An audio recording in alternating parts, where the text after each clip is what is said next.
Lana Rodriguez had dreamed of this moment for 4 years. Standing in the pristine control tower at Edwards Air Force Base, watching jets slice through the California desert sky, she felt the weight of her crisp white uniform and the pride that came with it. At 29, she was one of the youngest air traffic controllers to graduate from the Federal Aviation Administration's intensive program, and definitely the only woman in Tower 7. "Morning, gentlemen," she said, settling into her assigned station. The morning shift was always the busiest, training flights, cargo runs, and the occasional hotshot pilot testing experimental aircraft. Chief Controller Dave Morrison barely glanced up from his coffee. At 52, Morrison had been running this tower for over a decade, and his reputation for being old school preceded him. The other controllers, Jake Williams, Tommy Burke, and Marcus Reed, followed his lead in most things. Rodriguez, Morrison's voice carried that familiar edge she'd grown accustomed to during her 3-month probation period. "You're on ground. Controlled today. Keep the chatter to minimum." Lana nodded, though something twisted in her stomach. Ground control meant managing aircraft movements on the tarmac. Important work, but not the high-stakes air traffic coordination she'd trained for. She'd been relegated to ground control for 2 weeks straight while the men handled the incoming and outgoing flights. "Copy that, Chief," she replied, slipping on her headset. As the morning progressed, Lana watched Morrison and the others coordinate complex flight patterns with ease. She knew those procedures by heart, had scored in the top 5% of her class, but every time she requested to handle air traffic, Morrison found an excuse. "Maybe next week, Rodriguez. Let's see how you handle the ground first." During her lunch break, Lana sat alone in the break room, reviewing flight patterns on her tablet. Through the window, she could see F-16s taking off for afternoon training exercises. The roar of their engines sent a familiar thrill through her chest. "Don't take it personally," a voice said behind her. Lana turned to see Sergeant Lisa Barnes, one of the base's few female officers, pouring coffee from the machine. "Morrison's got his ways. His ways seem to involve keeping me away from anything important," Lana replied, not bothering to hide her frustration. Lisa sat down across from her, lowering her voice. "Word of advice? Document everything. Times, dates, what assignments you're given versus what you're qualified for. Trust me on this one." That afternoon, as Lana guided another cargo plane to its designated parking spot, she caught Morrison and the others laughing about something. Tommy Burke glanced her way and smirked. "Think Rodriguez can handle a real emergency, Chief? Or should we keep her on the kiddie frequency?" The laughter that followed made Lana's cheeks burn. She kept her voice steady as she continued her radio work, but inside something was beginning to harden. She'd worked too hard and sacrificed too much to be treated like a decorative addition to the team. As her shift ended, Morrison approached. "Her station! Rodriguez, starting Monday, we're moving you to documentation. Traffic analysis, flight logs, that sort of thing." Lana's heart sank. Documentation meant she'd be completely removed from active control duties. "Sir, I'd like to request—" "It's not a request, Rodriguez. It's a reassignment."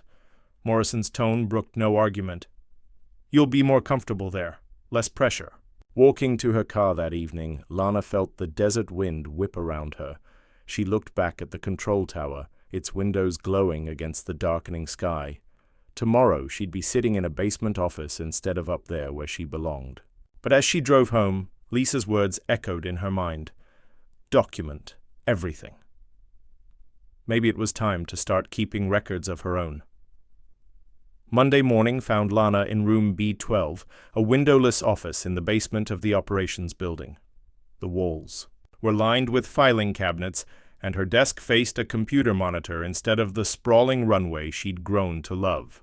Her new supervisor, Janet Cross, seemed sympathetic but powerless. "I know this isn't what you trained for," Janet said, showing Lana the documentation system, "but traffic analysis is crucial work. These reports help identify patterns, prevent accidents." Lana nodded politely, but her heart wasn't in it.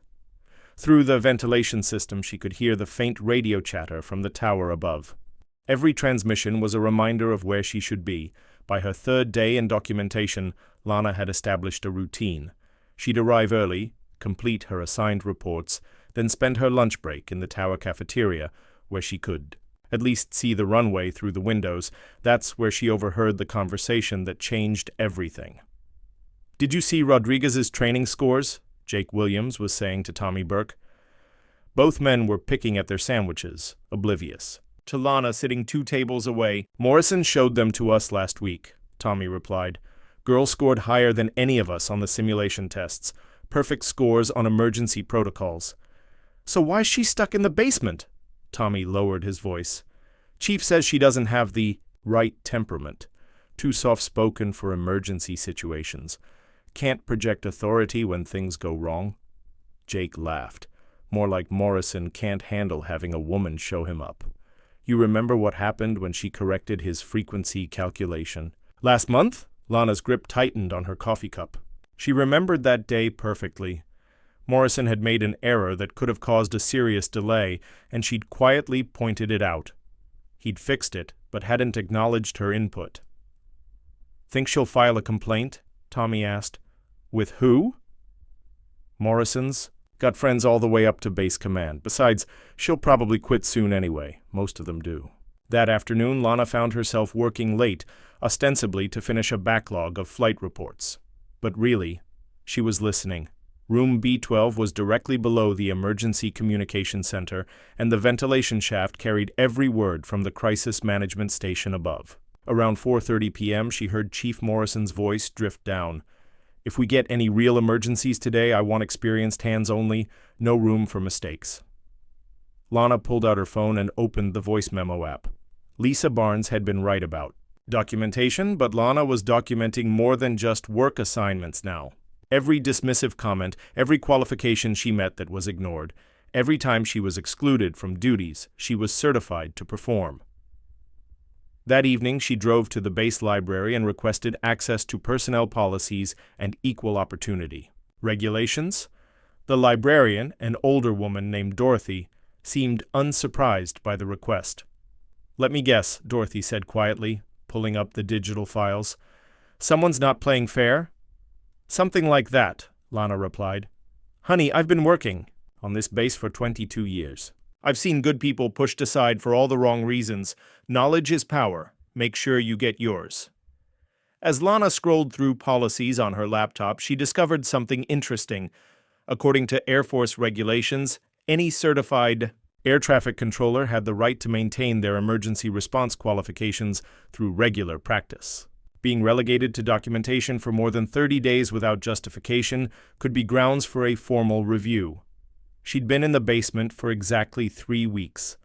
Over the weekend, Lana drove to the nearby town and found a small cafe. With reliable internet, she created a detailed timeline of her treatment at the base, cross-referenced with her training scores, certifications, and the official job requirements she'd been hired to fulfill. The picture that emerged was damning. Every excuse Morrison had given for her reassignment crumbled when compared to her actual qualifications and performance metrics.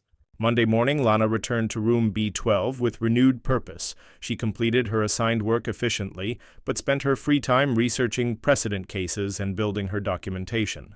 She also started paying closer attention to the radio chatter from upstairs. That's when she noticed something troubling. During the past month, there had been 3 minor incidents that could have been prevented with better communication protocols. Exactly the kind of situations her emergency training had prepared her for. But Morrison and his team were handling everything with the same old boy approach that had gotten them into trouble before. Lana made another voice memo, then opened her laptop to add to her growing file. She was building something now, piece by piece, policy by policy. Morrison might have silenced her voice in the tower, but he couldn't silence her mind. 3 weeks into her basement exile, Lana discovered the smoking gun she'd been looking for. While processing routine flight reports, she came across an incident from the previous month that had been suspiciously downplayed in the official documentation. According to the sanitized report Morrison had filed, a civilian aircraft had experienced a minor communication delay that resulted in a slight deviation from assigned altitude, but when Lana cross-referenced the raw radio transcripts and radar data, the truth was far more serious. The pilot had been confused by conflicting instructions from 2 different controllers. Jake Williams had given one command while Marcus Reed gave another. The aircraft had climbed into commercial airline airspace, missing a United Airlines flight by less than 2 miles. It was pure luck that had prevented a catastrophe. Morrison's report made no mention of the controller error. Instead, it blamed pilot inexperience and equipment malfunction. Lana sat back in her chair, heart pounding. This wasn't just about her being treated unfairly anymore.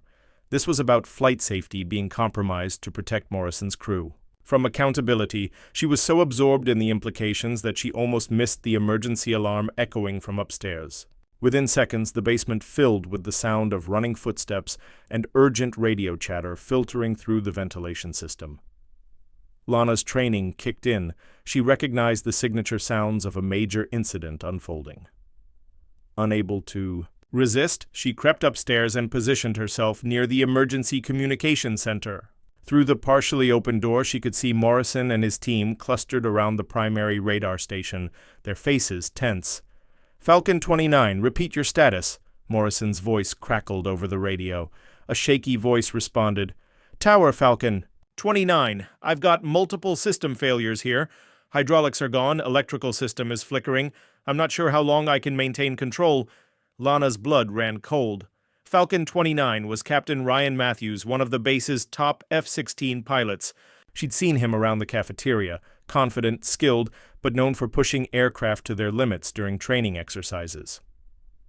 Through the door, she watched Morrison's team fumble with emergency protocols. Jake Williams was flipping through a manual, while Tommy Burke argued with Marcus Reed about the best approach vector. "Falcon 29, can you make it to runway 24?" Morrison asked. "Negative, Tower.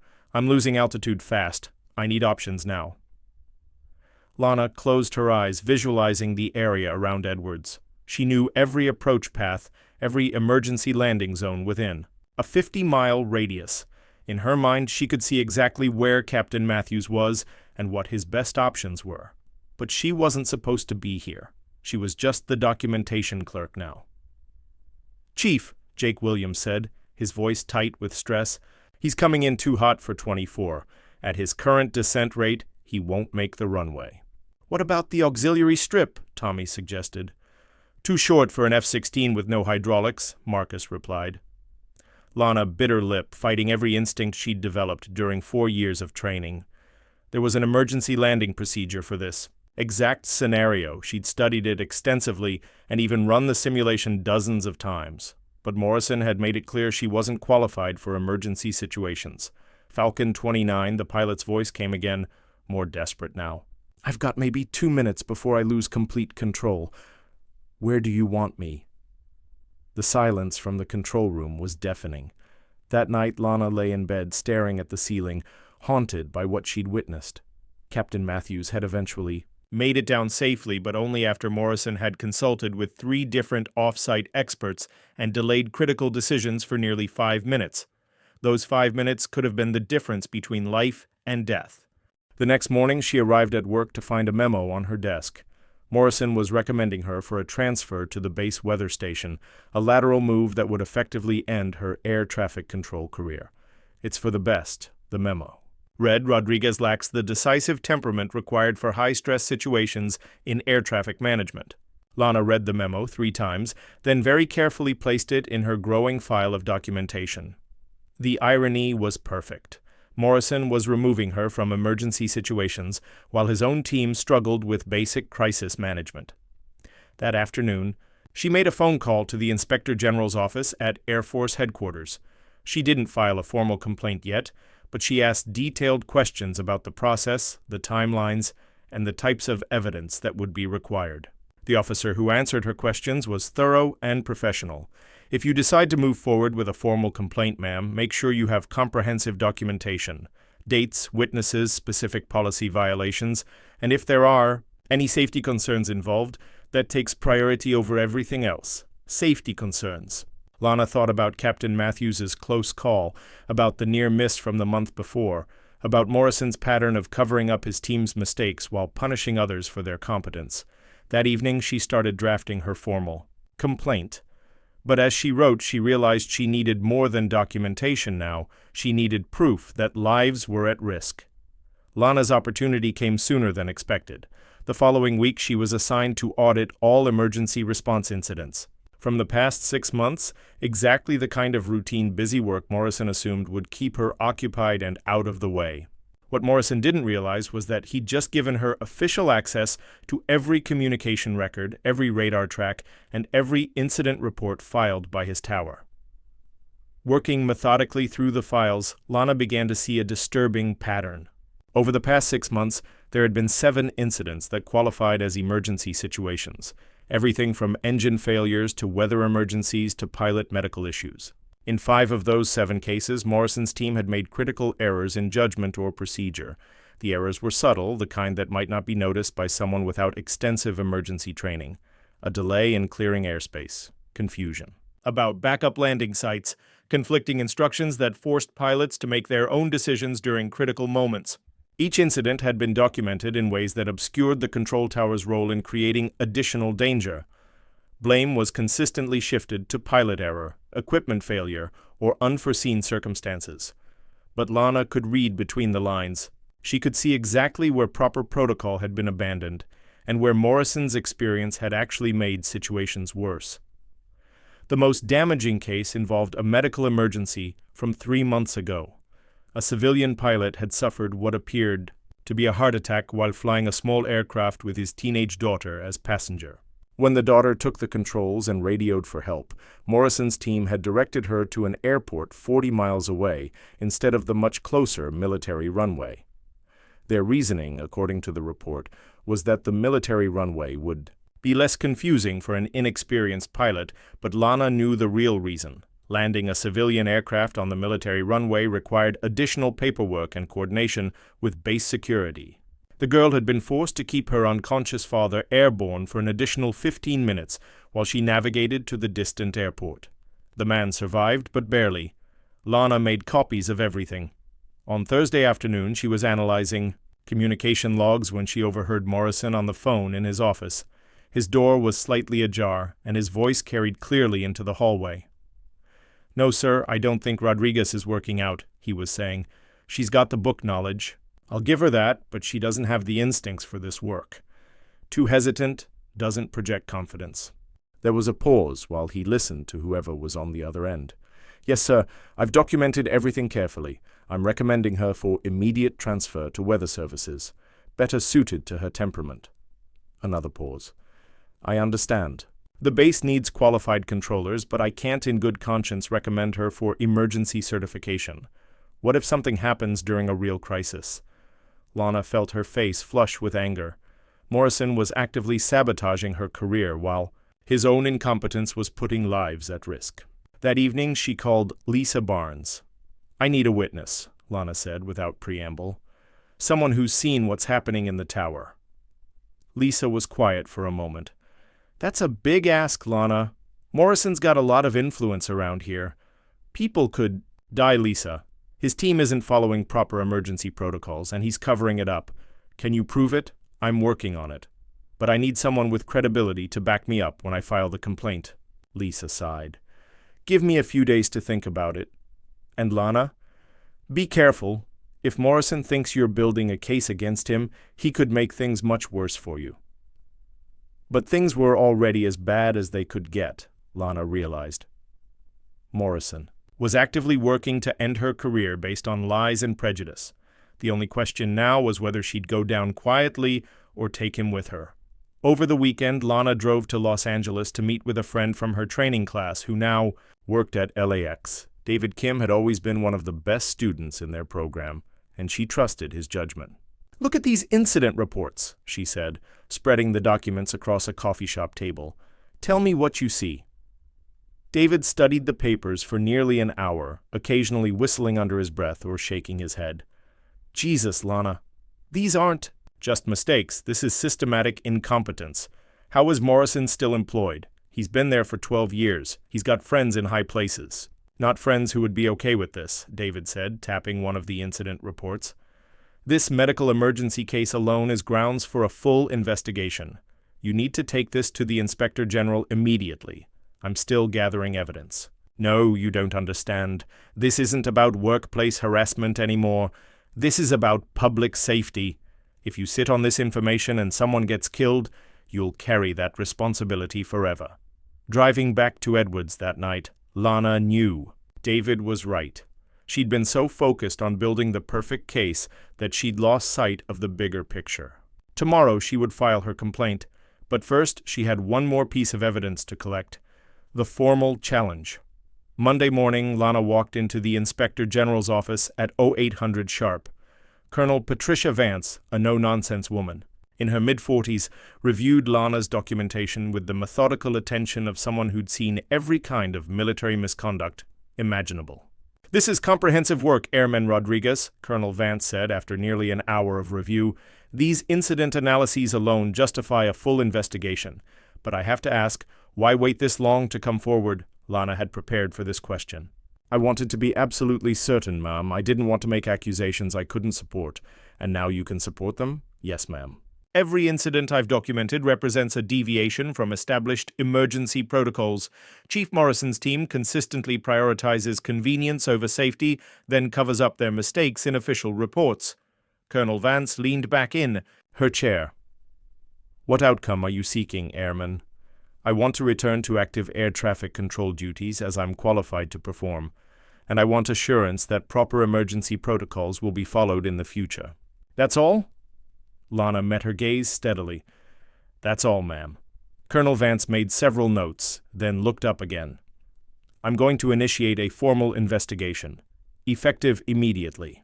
This will involve interviews with all personnel in your tower, review of additional incident reports, and possibly bringing in outside experts to evaluate current procedures." "I understand, ma'am. You should also understand that Chief Morrison will be informed of this complaint today. Things may become uncomfortable for you." "They already are, ma'am." 2 hours later, Lana was back in room B12 when her desk phone rang. Morrison's voice was ice cold. "Rodriguez, my office. Now." She'd been expecting this call. Morrison's office overlooked the main runway, and under different circumstances, Lana would have enjoyed the view. Today, she focused on keeping her expression neutral as Morrison closed the door behind her.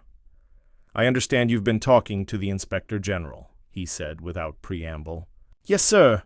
Care to explain why?" Lana had rehearsed this moment. "I filed a complaint regarding my treatment and assignment at this facility, sir." Morrison sat behind his desk, studying her with obvious disdain. "Let me be very clear about something. Rodriguez, I've been running this tower for 12 years without a single major incident.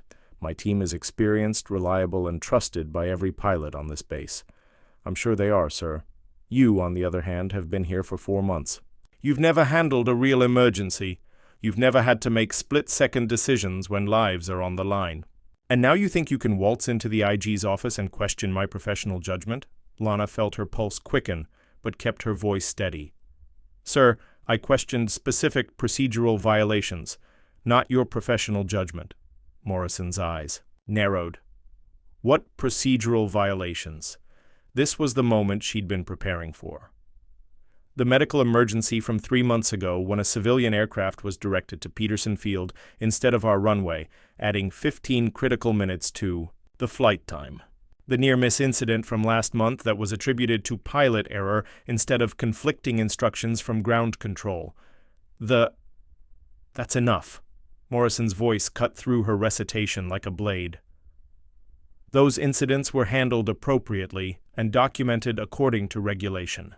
The documentation omits critical details about control tower communications, sir. Morrison stood up, his face flushed with anger.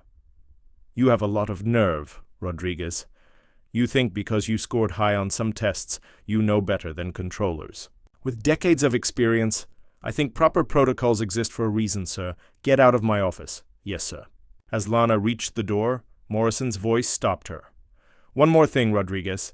Don't think this complaint is going to save your career here. The IG investigation will show exactly what I've been saying all along. You don't have what it takes for this job." Walking back to the basement, Lana felt strangely calm. The confrontation she'd been dreading for weeks was over, and she'd held her ground without losing her composure. But that afternoon, the retaliation began in earnest. Her computer access was restricted to essential systems only. Her parking pass was revoked, forcing her to park in a lot nearly half a mile from the building. Her lunch break was shortened by 30 minutes, ostensibly to increase efficiency in documentation processing. By Thursday, word had spread throughout the base that Lana had filed a complaint against Morrison. The reactions were mixed.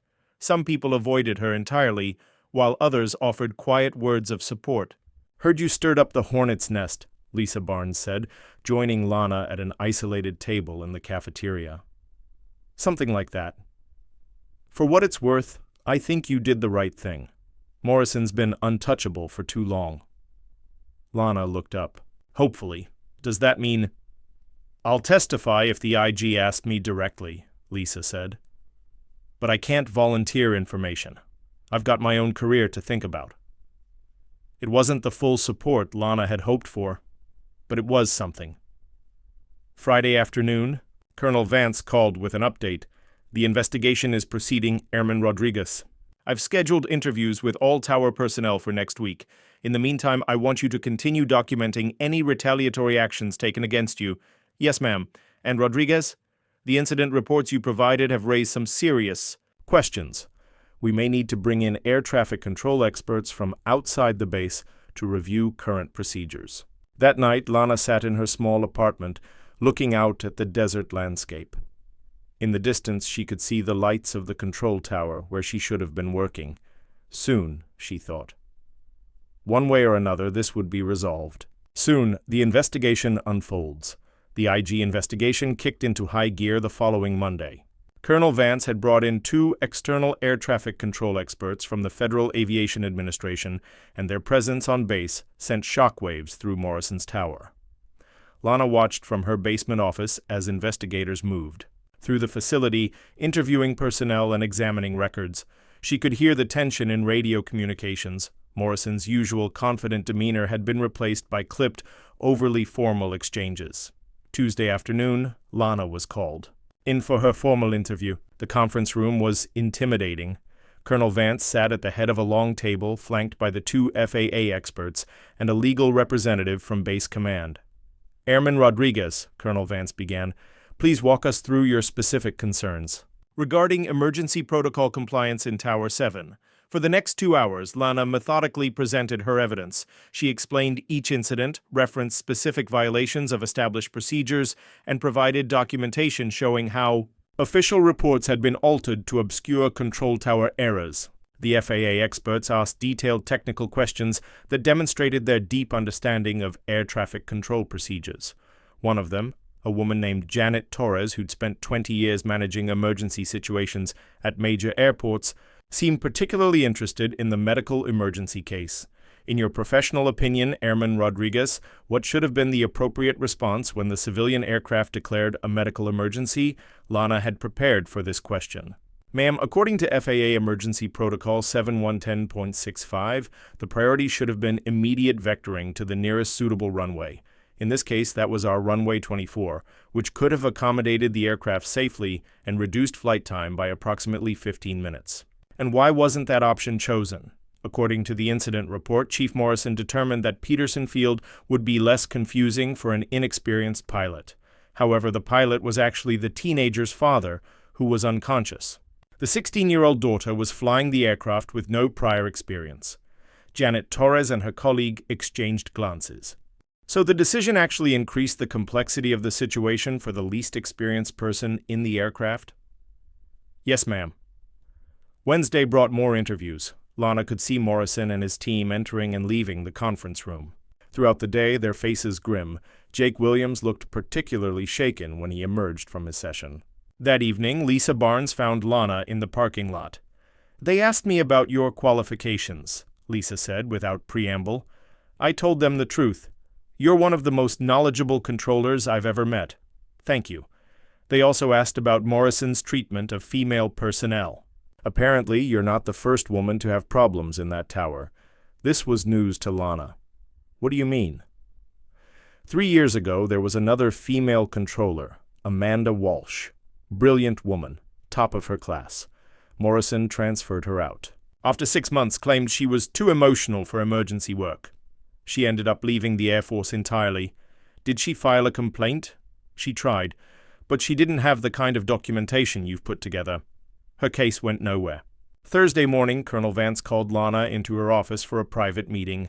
The investigation has uncovered some disturbing patterns, Colonel Vance said. The FAA experts have identified multiple protocol violations that could have resulted in serious accidents. More importantly, they found evidence that incident reports have been systematically altered to hide these violations. Lana felt a surge of vindication mixed with sadness.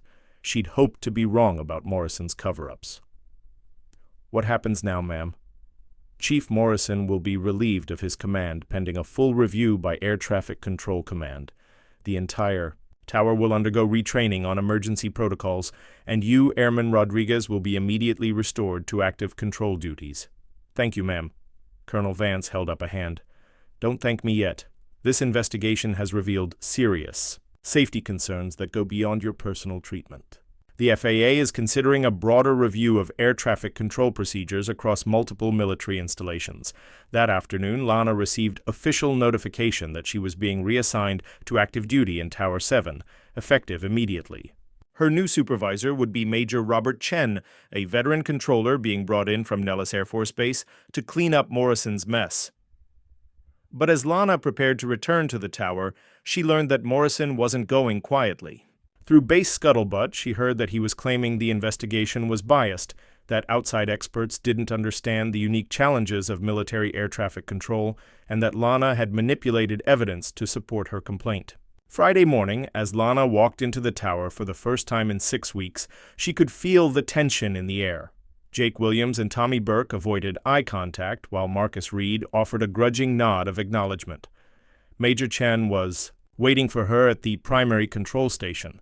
Airman Rodriguez, I've reviewed your training records and the IG investigation findings. I'm putting you on active emergency rotation immediately. Thank you, sir. Don't thank me either. You've earned this position through your qualifications and your courage in speaking up. Now let's see if you can handle the job. As Lana settled into her station and put on her headset, she felt the familiar thrill of being back where she belonged. The afternoon training flights were routine, but she handled each communication with precision and confidence. She was finally home. But her vindication would be complete only when she proved herself in the crucible she'd been denied for so long, a real emergency situation where lives hung in the balance. The moment Lana had been preparing for her entire career came 3 weeks later, on a Tuesday afternoon that started like any other. She was monitoring the training frequency when Captain Ryan Matthews' voice crackled through her headset. Tower, this is Falcon 29, requesting immediate assistance. Lana's blood chilled as she recognized the call sign and the voice. This was the same pilot who'd nearly crashed during her first month on base when Morrison's team had fumbled the emergency response. Falcon 29, Tower, go ahead with your emergency, Lana responded, her voice steady despite her racing heart. Tower, I've got multiple system failures up here. Hydraulic pressure is dropping fast, electrical system is intermittent, and I'm getting warning lights across the board. I need vectors to the nearest runway immediately. Major Chen appeared at Lana's shoulder within seconds, but he made no move to take over the communication. Around the tower, the other controllers had gone silent, listening to every word. Lana's training took over. She pulled up Captain Matthews' flight path on her screen, calculated his position and altitude, and immediately began formulating options. Falcon 29, I copy multiple system failures. Squawk 7700 and state your current altitude and heading. Tower, squawking 7700. I'm at 8,000 feet, heading 270, approximately 12 miles southeast of base. My descent rate is increasing. I don't think I can maintain altitude much longer. Lana's fingers flew across her console, pulling up weather data, runway conditions, and emergency response protocols. In her peripheral vision, she could see Jake Williams and Tommy Burke watching nervously. They remembered their own struggles with Captain Matthews's previous emergency. Falcon 29, I'm vectoring you direct to runway 24. Turn left heading 320, begin descent to 6,000 feet. How's your control response? Tower, control response is sluggish, but manageable. I'm fighting the aircraft, but I can hold heading if you keep the vectors simple. Perfect. Lana had studied this exact scenario dozens of times. F-16s with hydraulic Failure required specific approach angles and speeds to land safely. Falcon 29, contact approach control on 127.4.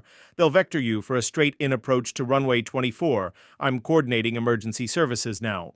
Switching to approach. Thanks, Tower. As Captain Matthews switched frequencies, Lana immediately activated the base's emergency response system. Fire trucks, medical personnel, and crash recovery teams would be standing by at the runway within minutes. But her job wasn't done. She contacted the approach controller directly to coordinate the handoff and ensure they understood the specific requirements for an F-16 emergency landing. Approach Tower, Falcon 29 is a code red emergency, multiple system failures including hydraulics.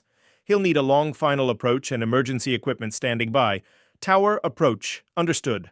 We'll give him a 5-mile final and clear all other traffic. Major Chen leaned close to Lana's ear. Outstanding work, Rodriguez. Textbook emergency response. But Lana was still focused on her screens, monitoring Captain Matthews' progress as he lined up for his approach. Emergency landings could go wrong in dozens of different ways, and her job was to be ready for any contingency. Tower, Falcon 29 on final approach. I'm configured for landing, but my speed control is limited. This is going to be hot. Lana keyed her microphone. Falcon 29 Tower.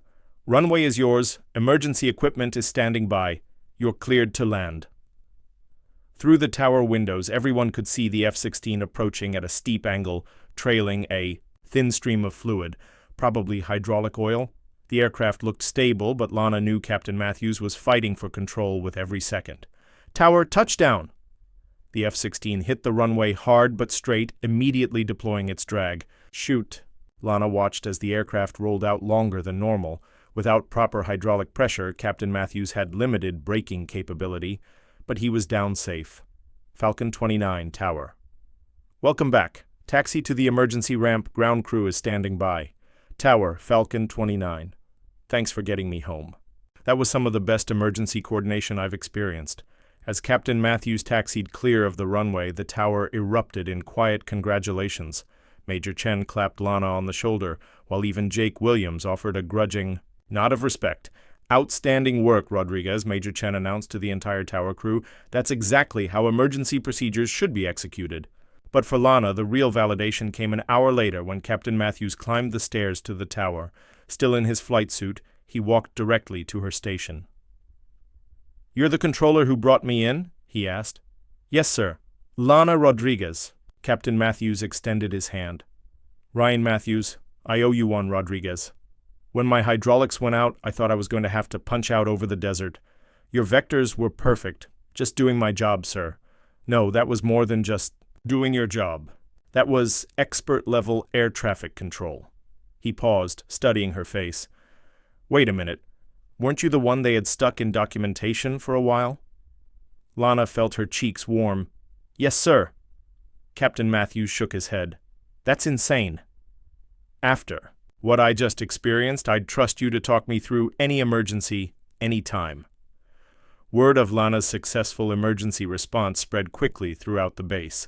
By the end of the week, she'd received commendations from 3 different squadron commanders and a personal note from the base commander praising her exceptional professionalism under pressure. But the most satisfying moment came on Friday afternoon, when she overheard a conversation between 2 young pilots in the cafeteria. "Did you hear about the emergency landing Tuesday?" one was saying. "Yeah, Rodriguez brought him in. They say it was perfect. Textbook execution." "Rodriguez? Is that the controller who had the trouble with Morrison?" "Same one. Turns out Morrison was dead wrong about her." That evening, as Lana was preparing to leave for the weekend, Major Chen called her into his office. "Rodriguez, I've got some news you should hear directly from me. The Air Force has decided to use your incident reports as the basis for a service-wide review of emergency protocols. Your documentation work may help prevent accidents at bases across the country." Lana felt a surge of pride mixed with humility. "Thank you, sir. That means a lot. There's more. I'm recommending you for the Outstanding Airman Award for this quarter.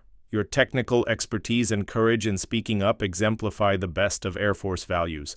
I appreciate that, sir, but I was just doing what was right." Major Chen smiled. "That's exactly why you deserve the recognition, Rodriguez. You did what was right, even when it was difficult, even when it cost you personally. That's the kind of integrity this service needs. As Lana drove home that evening, she thought about how much had changed in just a few months. The woman who'd been relegated to a basement office was now being held up as an example of excellence for the entire Air Force. But more importantly, she'd proven, to herself and everyone else, that competence and character mattered more than politics and prejudice. The tower where she'd once been silenced was now a place where her voice carried the authority it had always deserved. 6 months after Captain Matthews' emergency landing, Lana stood in the base auditorium receiving the Outstanding Airman Award. From Colonel James Hartford, the base commander, the citation read in part, "For exceptional professional competence, leadership, and moral courage in identifying and correcting systemic safety deficiencies in air traffic control operations." As she shook the colonel's hand, Lana spotted Captain Matthews in the audience, applauding along with what seemed like half the base. Major Chen sat in the front row, beaming with pride for his controller, but the moment that meant the most came afterward during the reception, when a young female airman approached her nervously. "Ma'am, I'm Airman Jessica Parker. I just graduated from Air Traffic Control School, and I'm being assigned to Tower 7 next month. Congratulations, Airman Parker. You'll love the work. Ma'am, I heard about what happened here, about what you went through. I wanted you to know that your story was shared with our class as an example of professional courage." Lana felt tears prick her eyes. "Just remember that your qualifications and your character are what matter, not what anyone else thinks about who belongs in the tower." "Yes, ma'am, I was wondering, would you consider being my mentor when I get here? I'd be honored." 2 weeks later, Lana received a phone call that would change her life again. Colonel Patricia Vance from the Inspector General's office was on the line. "Rodriguez, I've got an unusual opportunity for you. The Air Force is establishing a new position, Air Traffic Control Standards and Safety Officer. It's a traveling position that would involve reviewing procedures at bases worldwide and implementing the safety improvements that came out of your case." Lana was quiet for a moment, processing the implications. "Ma'am, that sounds like an incredible opportunity. It would mean leaving Edwards, leaving your tower. You'd be spending most of your time on the road, troubleshooting problems at other installations. It's challenging work, and not everyone would want it. When would this start?"